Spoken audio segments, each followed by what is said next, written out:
When 21E was first enacted in 1983, that was the culmination of a lot of concern and angst amongst the public and legislators about the whole problem of hazardous waste sites after Love Canal. And the department at that point really didn't have much tools, the right tools to deal with the program when you're in the process of developing them, meaning tools like contractors to do cleanups and regulations and policies.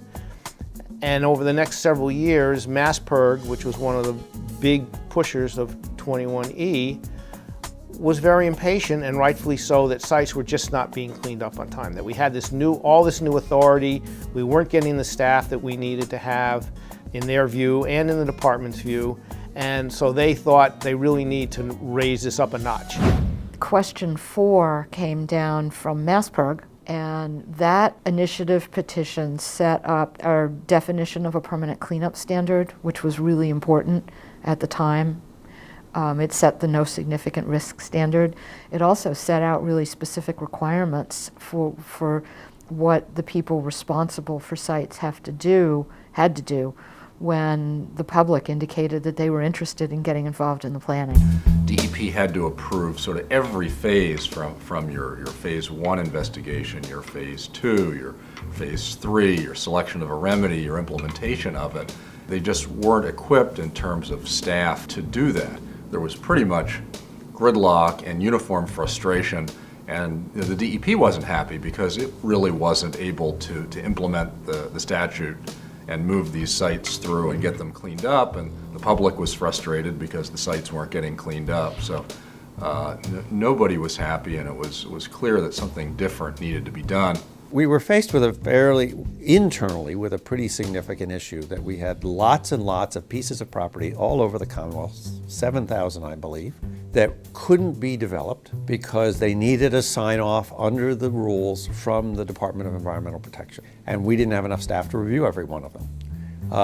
And at the same time, large numbers of groups were upset about this, ranging from obviously the business community, the banking community, the engineering community, and the environmental community, who felt we weren't getting to the most important sites in a timely manner.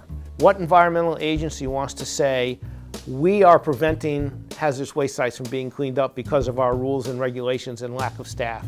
So we went, of course, to DEP, who we expected was going to be able to address these issues. But we learned very quickly that DEP didn't have the resources, they didn't have the staff, they didn't have the expertise, they didn't have the equipment, and most of all, they didn't have the funding to do anything about it. So we had to admit that to ourselves.